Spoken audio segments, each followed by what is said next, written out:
Rapid fire round, एक एक सवाल, दो सवाल मैं आप लोगों से पूछूंगा, 5-5 सेकंड्स के लिए आपको जवाब देना है। मैं शुरुआत करता हूं विवेक श्रीवास्तव से।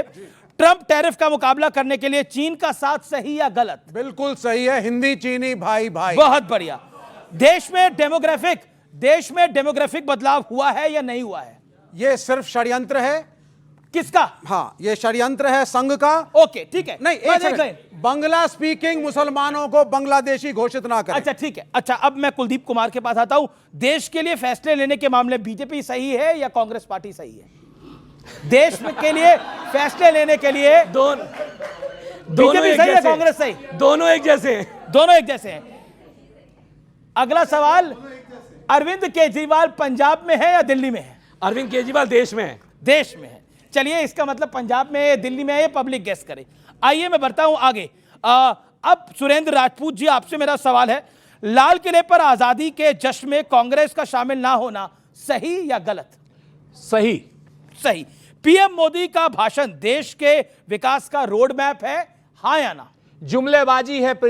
मैसेज पिछले 12 सालों में लगातार पीएम जो है सिर्फ जुमलेबाजी कर रहे हैं। हाँ या ना? कोई हाँ या ना? है? हाँ या ना? सिर्फ अगर करना है तो बिल्कुल नहीं, बिल्कुल नहीं, बिल्कुल नहीं। ओके, बिल्कुल नहीं। शहजाद पूनावाला, पहली बार लाल किले से आरएसएस की तारीफ करना जरूरी था या मजबूरी था? अनिवार्य था। अनिवार्य था। दिवाली पर जीएसटी में बदलाव का तोहफा विकास का एंगल है या फिर बिहार चुनाव की मजबूरी? दिवाली में तो तोहफा देने का रिवाज होता है और केजरीवाल तिहाड़ में थे, अब शीश महल में है। ओके ओके, मैं आपसे पूछता हूं कर्नल दानवीर।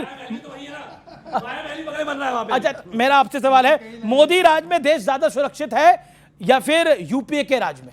मोदी राज में। मोदी राज में। देश हित के विजन में मोदी सरकार बेहतर इस समय दिख रही है आपको या विपक्ष का विजन बेहतर दिखाई दे रहा है? मोदी सरकार का विजन मेरे को ज्यादा बेहतर दिख रहा है। मौलाना अंसार रजा, आरएसएस की तारीफ का मुद्दा ध्रुवीकरण से जुड़ा है या फिर राष्ट्रभक्ति से? नहीं, मुझे लग रहा है कि इसमें मोदी साहब से अच्छा जवाब इसका कुछ ही नहीं। आपका जवाब क्या है? सर देखिए, हम तो सिर्फ इतना एक लाइन में बोलना है महाराज, आप तो नेता भी नहीं है। मैं दोबारा पूछता हूं आपसे, आरएसएस की तारीफ का मुद्दा ध्रुवीकरण से जुड़ा है या राष्ट्रभक्ति से? Choose one. सिर्फ वोट बैंक की राजनीति है। वोट बैंक की राजनीति।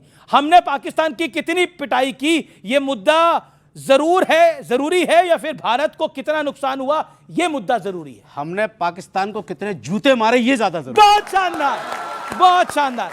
राजपूत जी, ऐसा क्या बोला मोदी जी ने? डेमोग्राफिक चेंज यानी जनसंख्या में बदलाव हो रहा है और आरएसएस का नाम आपने बोला कि लाल किले, आपके नेताओं ने बोला लाल किले की प्राचीर से ध्रुवीकरण हुआ है।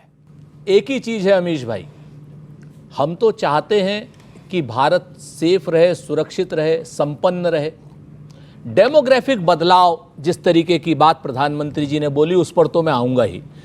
बाकी चीजों की तरफ देखना, पिछले 12 साल के जो 11 भाषण हैं उसमें यह देखो कि प्रधानमंत्री जी ने क्या क्या कहा था, क्या क्या पूरा किया।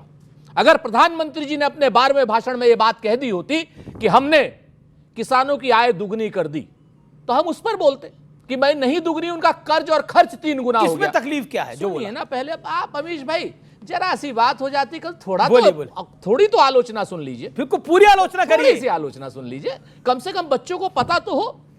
भाई सबसे बात है, कोई किसी की तरफ जाए लेकिन पता तो हो। किसानों की आय नहीं, किसानों का कर्ज और किसानों का खर्च 3 गुना हुआ है। एक, सबको कहा था 22 तक सबको छत दे देंगे, आज की डेट में भी 47% बगैर छत के लोग हैं। आपने कहा था कि 10 लाख करोड़ का किसान कॉर्पस फंड होगा और आप कूद कूद करके बहस कराते थे अमीश भाई इसी पे कि 10 लाख करोड़ का फंड, 10 लाख करोड़ कहां है वो 10 लाख करोड़ का फंड किसानों के लिए? आप आ जाइए डेमोग्राफी पे। आपने जो बात कही, मैं सीधी मुद्दे की बात, आरएसएस और डेमोग्राफिक चेंज। जी, डेमोग्राफी पर 30 सेकंड। हाँ बिल्कुल। अरे काहे को यार, डराओ मत। जी बोलिए। काहे डराते हो? आपसे वैसे डर लगता है बड़े। बोलिए आप। तो 30 सेकंड नहीं, 1 मिनट फिर, है ना? तो आप डेमोग्राफी पर बात कीजिए। पिछले 11 साल से बच्चों किसकी सरकार है? मोदी जी की है ना? अगर मोदी जी की सरकार है और अमित शाह गृह मंत्री हैं, तो डेमोग्राफी चेंज के लिए वो विपक्ष को कह रहे हैं या अमित शाह को कह रहे हैं अमित शाह को मंत्रिमंडल से बर्खास्त कर दें? क्योंकि कोई भी आदमी अगर विदेश से आ रहा है तो गृह मंत्रालय की जिम्मेवारी है पूरी सीमा पर। जी, अगर डेमोग्राफी चेंज हो रही है सीमा पर, यह जिम्मेवारी सिर्फ नरेंद्र मोदी जी की सरकार और अमित शाह की है। अमित शाह जी इस्तीफा दें। ठीक है, इस्तीफा दें। जी जी एक बात। जी जी दूसरी जी। बात मैं बताता हूं। अब आ गए 2.5 मिनट हो गए आपको बोलते बोलते। अब शहजाद पूनावाला, बस, अब हो गया। आपका कमेंट। एक सेकंड, ऑडियंस से भी मैं सवाल लूंगा, लेकिन शहजाद पूनावाला, आरएसएस और डेमोग्राफिक चेंज की बात करनी जरूरी क्यों थी? भारत माता की जय कहने के लिए सभी लोग एकत्रित हुए थे रेड फोर्ट पर, लाल किले पर, क्योंकि वो राष्ट्रीय उत्सव था। पर वहां पर एक व्यक्ति नहीं थे, राहुल गांधी, क्योंकि हो सकता है कि उनके लिए उनकी माता भारत में नहीं कहीं और होती होगी। एलओपी होते हुए, और मैं झूठ बोल रहा हूं अमीश जी, आप मुझे यहीं रोक लीजिएगा। आप लोग में से कितने लोग जाना चाहेंगे रेड फोर्ट पर, वहां पे देखने के लिए 15 अगस्त का प्रोग्राम? सभी लोग। साहब आप तो गए ही होंगे, आपकी तो ऑफिशियली ड्यूटी लगी होगी। हम सभी लोग उत्साहित रहते हैं कि किसी दिन चले जाए। यहां पर उनके लिए निर्धारित जगह 1 किलोमीटर दूर था उनके घर से, पर वो गए नहीं। और पिछली बार नहीं, मैं बता देता हूं संदीप दीक्षित ने क्या बोला। उन्होंने बोला पीएम का भाषण, मैं रोक रहा हूं आपको, पीएम का भाषण वो घर से सुन लेते हैं, क्योंकि राहुल गांधी नेता विपक्ष का प्रोटोकॉल वो नहीं देते हैं। तीसरी या चौथी लाइन में बिठाते हैं, इज्जत नहीं देते हैं, जलील करते हैं, इसलिए क्यों जाना? ये संदीप दीक्षित ने बोला इस पे ऑफिशियली। 1970 जलील करते हैं आप लोग बुला कर वहां। 1975 में इमरजेंसी पे पूरे विपक्ष को जेल में डाल दिया था, फिर भी हमने भारत मां के ऊपर कभी सवाल नहीं उठाए। हम देश के साथ खड़े रहे इमरजेंसी में भी, और आज जब उनको फ्रंट रो सीट मिलती है तो वो नहीं जाते। अब मैं बताता हूं क्यों नहीं जाते। मैं बताता हूं क्यों नहीं जाते, क्योंकि वहां पर सबसे पहले एंट्री करने पर सिंदूर का सम्मान, वहां पर एक बोर्ड लगाया था। जो लोग सिंदूर को तमाशा, छुटपुट, फेलियर, सेना से सड़क का गुंडा कहकर खून की दलाली कहना, और जो सर्जिकल स्ट्राइक का प्रमाण मांगते हैं और सिंदूर का प्रमाण मांगते हैं, और जो पाकिस्तान को पहलगाम पर क्लीन चिट देते हैं, इसीलिए वो वहां पर नहीं गए, क्योंकि भारत के साथ वो नहीं खड़े रहते। और ये मैं नहीं कह रहा हूं, लास्ट 5 सेकंड, आज ये बात मैं नहीं कह रहा हूं, ये बात सुप्रीम कोर्ट ने कहा था। जब भारत की सेना पर सवाल उठाए थे राहुल जी ने, तो कहा था सुप्रीम कोर्ट ने कोई भारतीय ऐसी बात नहीं करता। 10 सेकंड और, उन्होंने अभी बातें उठाई वादों के बारे में, वादों पे उन्होंने बात उठाई। सर जब हमें इकोनॉमी मिली तो 11वें स्थान पे थे, आज 4थे स्थान पर। लोएस्ट आज एनपीए है, लोएस्ट आज इन्फ्लेशन रेट है, हाईएस्ट फॉरेन डायरेक्ट इन्वेस्टमेंट है, हाईएस्ट फॉरेन एक्सचेंज रिजर्व है, हाईएस्ट जीएसटी है, हाईएस्ट बैंक के पब्लिक सेक्टर बैंक के प्रॉफिट है। परंतु आपने 1500 रुपए प्रति महिला को वादा किया था। हिमाचल प्रदेश में कितनी महिलाओं को दिया आपने? 8000 रुपए खटाखट। सुरेंद्र राजपूत को मौका दे रहा हूं। सुरेंद्र राजपूत, आपका विवाद नरेंद्र मोदी के साथ है, देश के साथ तो नहीं है। तो क्या आपको नहीं लगता कि 15 अगस्त के मौके पर राहुल जी को वहां जाना चाहिए था? आपको आरएसएस की बात बुरी लगी, आपको डेमोग्राफिक की बात बुरी लगी, लेकिन राहुल गांधी वहां गए नहीं, क्यों नहीं गए? और हर बार नहीं जाते हैं।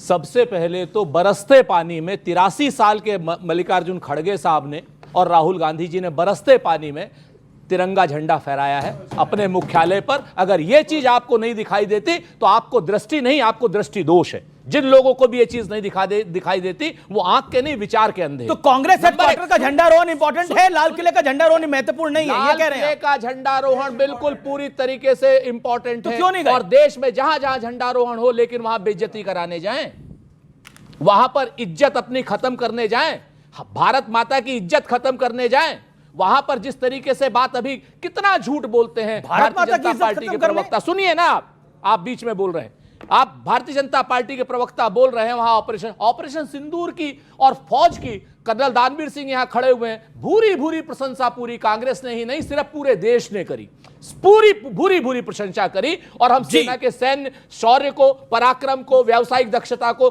भूरी भूरी प्रशंसा करते हैं। और जब हमारी सेना पीओके लेने के लिए खड़ी हुई थी, तब नरेंद्र मोदी जी ने रणनीतिक कायरता के तहत पीओके को लेने से इनकार कर दिया और सीज फायर कर दिया। ओके जवाब यहां पर ये लोग बात ठीक है, जवाब बेइज्जती कराने क्यों जाए? 20 सेकंड फिर बाकी लोग भी हैं। देना पड़ेगा फिर हमें भी 5 सेकंड सर। ओके, सिंदूर का अगर ये सम्मान करते हैं तो इन्होंने सिंदूर को तमाशा बोला, प्रणीति शिंदे ने सिंदूर को फेलियर बोला, सिंदूर को छुटपुट बोला, सिंदूर को सरेंडर बोला। और जब ऑपरेशन महादेव में 3 पहलगाम के आतंकी मारे गए तो उन्होंने कहा महादेव भी सांप्रदायिक है, और कहते हैं कि हमारे हेडक्वार्टर में जो प्रोग्राम हो रहा है उसमें हम गए। उस प्रोग्राम में मैंने तस्वीर निकाली, पता है कौन दिखा? ये सिखों का नरसंहार करने वाला जगदीश टाइटलर के साथ खड़े होने में सम्मान महसूस होता है और रेड फोर्ट में बदनामी महसूस होती है।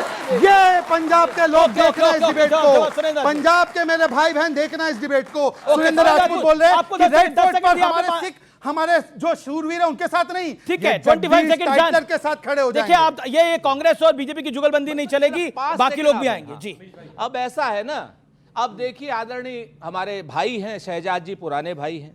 अरे हाँ, अब ये पंजाब के लोगों के लिए तो उनको बड़ी चिंता है। आम आदमी पार्टी और बिहार के लोगों के लिए कतई चिंता नहीं, झाजी लोगों के लिए कोई चिंता नहीं है। इनको याद आ गया होगा, ज्यादा नहीं बोलूंगा जी, मैं आपको फिर से एक चीज कहता हूं, फिर से आप एक चीज को समझ लीजिए। ऑपरेशन सिंदूर का तमाशा बनाया भारतीय जनता पार्टी ने जब उन्होंने कहा था हम घर घर सिंदूर बांटेंगे, घर घर सिंदूर बांटेंगे। ये ऑपरेशन सिंदूर का तमाशा जो भाजपा ने बनाया था, भारत की इसका सेना के विरोध ऑपरेशन करने का तमाशा हो सकता है क्या? ये भाजपा बनाती है, बोले तो कर्नल दानवीर, मैं आपको बताऊंगा। ऑपरेशन एक सिंदूर जगह, का एक सेकंड। तमाशा ऑपरेशन सिंदूर का तमाशा बनाया गया। भाजपा ने बनाया। ओके, भाजपा ने ऑपरेशन क्योंकि सिंदूर का घर-घर तमाशा उन्होंने बनाया। सिंदूर मैं बांटने का जानना जो चाहिए, एक प्रयास सेकंड, किया था। मैं आम आदमी पार्टी से जानना चाहता हूं क्या वो इस शब्द से एग्री करते हैं ऑपरेशन सिंदूर का तमाशा बनाया गया? आप एग्री करते हैं, हाँ या ना? आप आगे बोलिएगा। देखिए अमित भाई, इस देश की सेना पर, इस देश की शौर्य पे, उन पे किसी को कोई रत्ती भर शक नहीं है। देश के किसी भी व्यक्ति को, एक किसी नागरिक को भी सेना के तो कांग्रेस कर रही है शौर्य पे कोई भी संशय नहीं है। और हम देखिए, शुरुआत अब उनकी बारी से है। हमेशा सेना का सम्मान करते हैं और हमने लगातार कहा कि हमारी सेना ने पाकिस्तान के अंदर घुस के पाकिस्तान को पर ठोकने का आपके काम किया, सामने बोला हमारी गया, सेना ने करने का काम आपके किया। सामने बोला गया, आपके सामने बोला गया ऑपरेशन सिंदूर का तमाशा। उससे पहले राहुल गांधी ने भाई, बोला अमीश कितने भाई, रफेल गिरे हुए हैं। अमीश अमीश भाई, देवगन, अमीश भाई। ऑपरेशन सिंदूर के नाम का तमाशा आपने बोला संसद, बिल्कुल आपने बोला, आप एग्री करते हैं इस बात से? आप एग्री करते हैं? मुझे पता आप एग्री करते हैं। मैं आम आदमी पार्टी से पूछ रहा अमीश हूं। भाई, मैं कहना चाहता हूं, जिस प्रकार से सिंदूर को घर घर पहुंचाया गया, प्रधानमंत्री जी को या भाजपा को इस तरह का नहीं किसी करना ने चाहिए। घर नहीं पहुंचाया, ये किसी गलत को नहीं करना जानकारी चाहिए है। था। भाजपा ने इसको अनाउंस किया, बिल्कुल नहीं सबने पहुंचाया, अनाउंस किया, गलत वो जानकारी नहीं करना चाहिए आपने था। बहस करी दूसरी थी, बात, 20 और मिनटों में ऑपरेशन सिंदूर जब हुआ तो पूरा विपक्ष, पूरा देश, एक एक नागरिक अगर साथ आप- खड़ा हुआ था। अगर आप- सरकार एक किसी सेकंड, की opposition नहीं थी। बोल रहा है ना, हम शांत रहिए। सब लोग उसके साथ खड़े हुए थे और सबने एकजुट एक उसके कहा कि पाकिस्तान ठीक है। को घर में घुस के मारो और पीओके वापस लो। ये हमने कहने का काम किया। ओके, सबने ओके, मिलकर ओके, कहा कि पीओके वापस लेना चाहिए। देश का एक एक आदमी वापस, ठीक है, पीओ के वापस लेना चाहिए। कर्नल दानवीर, पीओ के ना हो गया, हलवा हो गया, वापस लेके आइए। दिया किसने था? अक्साई चीन। नहीं, ये पीओ के ना हो गया, हलवा हो गया है कि सब लोग पीओ के वापस आइए। दिया किसने था? अक्साई चीन। और पीओ के दिया किसने था? ये मुझे बताने की आवश्यकता है। अमीश भाई, मेरे को आपत्ति है, आप हर शो में कहते हो पीओ के ना हो गया, हलवा हो गया। भाजपा वाले कहते हैं पीओ के जेब में रखा है। हमारी सेना को अगर खुली छूट दी जाए तो एक दिन में जाके लेके आ जाएगी। ये ताकत हमारी सेना की है, ये शौर्य हमारी सेना का है।